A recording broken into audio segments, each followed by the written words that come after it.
músico, profesor de filosofía y un infatigable lector de literatura científica y ensayo y de teología.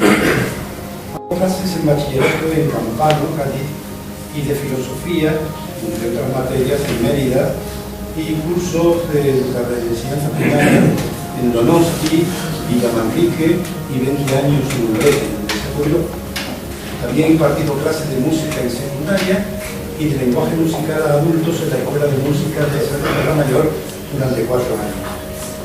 Luis Conilla. Pues buenas tardes. Me siento un poco abrumado, a la vez que contento de compartir esta mesa especialmente con Teófilo. Hace 53 años, como quien dice antes de ayer, fue el mejor profesor de filosofía que tuve durante 2 cursos. En buena medida, pienso que él es protagonista en mi actitud de cuestionar y aprender. Esta actitud me ha llevado a lo largo de un proceso en el que he reflexionado, he leído, he investigado lo que buenamente he podido y en el que han surgido muchas preguntas y alguna respuesta. Y ahí van algunas preguntas. Una, ¿es la fe algo biológico o cultural? 2, ¿qué función cumplen la fe y la razón en el ser humano?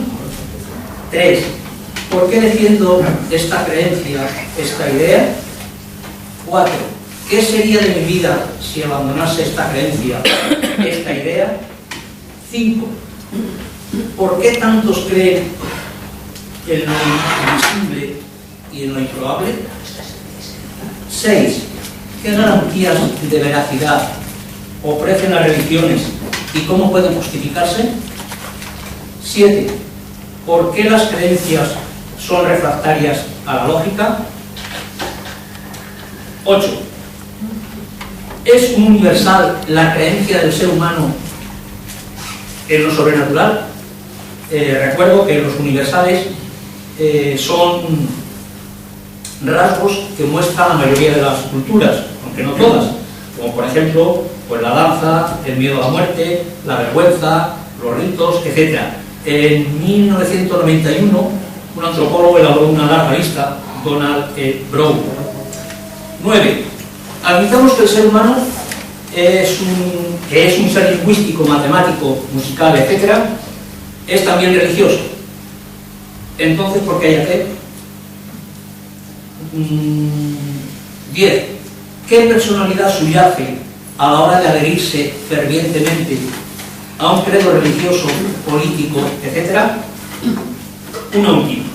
No estamos en el centro del escenario y llegamos a la obra cósmica después de 13.800 millones de años. Así que, ¿cómo podemos imaginar que la obra trata de nosotros? En síntesis, mi posición, lo que yo pienso, siento y vivo, se apoya en 3 elementos fundamentales: la ciencia, la racionalidad y los estudios de la religión. En primer lugar, la ciencia. La ciencia y el método científico son la mejor herramienta para conocer lo que nos rodea y a nosotros mismos. En nuestra inteligencia y razón son la llave para abrir los secretos del universo. Y esto implica que los sistemas de creencias de todas las religiones, sus teorías sobre la génesis del mundo, la vida, los humanos, etc., son objetivamente erróneas. A diferencia de nuestros antepasados, nosotros sabemos que los humanos pertenecemos a una única especie de primates africanos que desarrollaron la agricultura, el gobierno, la escritura, etcétera, etcétera, en una etapa avanzada de su historia. Sabemos que nuestra especie es una rama del árbol de la vida que surgió hace unos 4.000 millones de años. Sabemos que vivimos en un planeta que gira alrededor de una de las 100.000 millones de estrellas que componen nuestra galaxia, que a su vez es una de las 100.000 millones de galaxias que forman nuestro universo de unos 13.800 millones de años. Sabemos que no siempre hemos sabido todo esto, y sabemos que las convicciones queridas de todas las épocas y culturas pueden ser decididamente falsadas, incluidas sin duda muchas de las que hoy profesamos.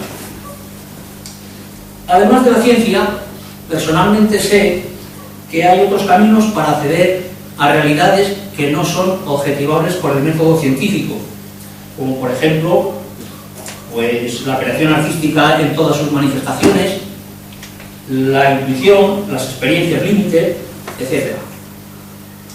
En segundo lugar, la racionalidad. En general, los seres humanos tendemos a creer solo en lo que nos revelan nuestros sentidos. Tendemos a dudar de la existencia de algo, a no ser que lo podamos ver, oír, oler, degustar o tocar. No obstante, las creencias espirituales parecen ser una excepción a esta regla. Pero al igual que todas las demás, las percepciones religiosas no son representativas de ninguna verdad absoluta, sino que existen únicamente como una derivación de la forma en que nuestra especie está programada para interpretar la realidad. Creer en la existencia de seres sobrenaturales, el alma y su continuidad después de la muerte, etc. Es decir, creer en una realidad espiritual es una cosa, pero experimentarla es algo completamente distinto. Aparte de esto, los conceptos religiosos de la teología pues no encajan con la razón. Pecado original, salvación, Dios se hace hombre, resucita, dogmas, etc. Si lo más valioso que tenemos es la capacidad de raciocinio, este debe de impulsarnos a cuestionar cualquier fe. En tercer lugar, los estudios sobre la religión. La antropología, la fenomenología de la religión, la historia de las religiones nos descubren los paralelismos y estructuras comunes de las religiones. Así sabemos que las culturas del desierto suelen tener religiones monoteístas. Los habitantes de las selvas tropicales suelen ser politeístas, y las culturas basadas en la agricultura inventaron dioses que alteraban el tiempo meteorológico. Todo esto nos lleva a que las religiones son fruto del ser humano. Son los humanos los creadores de los dioses, no al revés. Cuestiones finales. Tenía varias, voy a decir solamente dos. No, me sobran segundos. El universo no tiene objetivos relacionados con las preocupaciones humanas. Y la última. Hoy poseemos un amplio bagaje de conocimientos sobre quiénes somos y cómo funcionamos. La psicología, la sociología, las neurociencias, la genómica, la inteligencia artificial, etcétera, etcétera, nos han descubierto mundos increíbles. Las consecuencias que la actual revolución científico-técnica tendrá para el ser humano son fascinantes y muy preocupantes al mismo tiempo.